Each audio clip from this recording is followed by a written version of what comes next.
Hello दोस्तों, हिंदी पाठशाला में आपका स्वागत है। दोस्तों, आज की वीडियो में हम पढ़ेंगे कारक। कारक क्या होता है? हिंदी भाषा में वाक्य बनाते समय संज्ञा, सर्वनाम, विशेषण और क्रिया के अलावा कारक चिन्हों का भी महत्वपूर्ण योगदान होता है। कारकों के प्रयोग से ही शब्दों को आपस में जोड़कर वाक्यों को सही रूप दिया जाता है। इन चिन्हों को हम प्रसर्ग भी कहते हैं। कारक की परिभाषा: संज्ञा या सर्वनाम के जिस रूप से उसका संबंध अन्य शब्दों से होने का बोध होता है उसे कारक कहते हैं। जैसे ने, को, से, के लिए, पर, में, का के की, हे, अरे। कारक के भेद: कारक के 8 भेद होते हैं।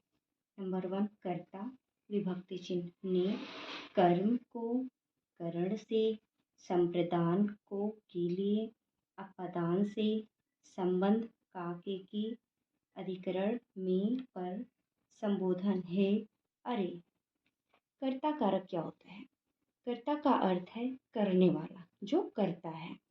संज्ञा या सर्वनाम के जिस रूप से क्रिया के करने वाले का बोध होता है वह कर्ता कारक कहलाता है। जैसे माँ ने खाना दिया, उसने कविता लिखी। इसमें ने और उसने क्या है?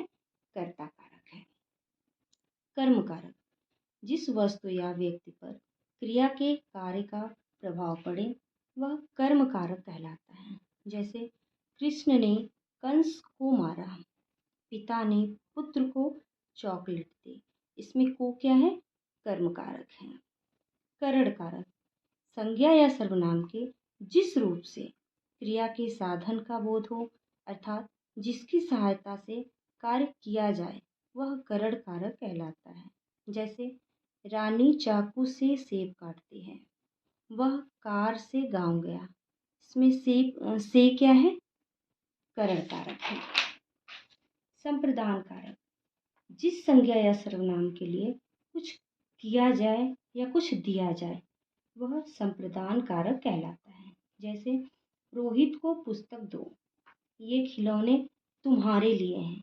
इसमें को और के लिए, ये संप्रदान कारक होते हैं। अपादान कारक: संज्ञा या सर्वनाम के जिस रूप से अलग होने का बोध हो वह अपादान कारक कहलाता है।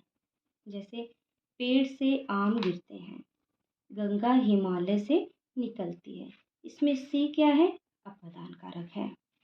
संबंध कारक: संज्ञा या सर्वनाम के जिस रूप से उसका संबंध वाक्य के दूसरे संज्ञा या सर्वनाम शब्दों से प्रकट हो वह संबंध कारक कहलाता है। जैसे राम दशरथ के पुत्र थे, यह किताब साक्षी की है।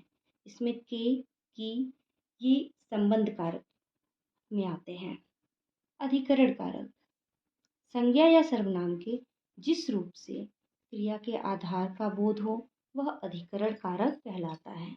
जैसे गुलाब पर तितलियां मंडरा रही हैं, विद्यार्थी कक्षा में पढ़ रहे हैं। इसमें पर, में, ये अधिकरण कारक में आते हैं। संबोधन कारक: संज्ञा या सर्वनाम के जिस रूप से किसी को संबोधित किया जाए, पुकारा जाए वह संबोधन कारक कहलाता है। जैसे अरे यह किसने तोड़ा है, हे ईश्वर आप धन्य हो। दोस्तों, आज के लिए सिर्फ इतना ही। मिलते हैं अगले वीडियो में। अगर ये वीडियो पसंद आए तो लाइक और सब्सक्राइब जरूर करें। धन्यवाद।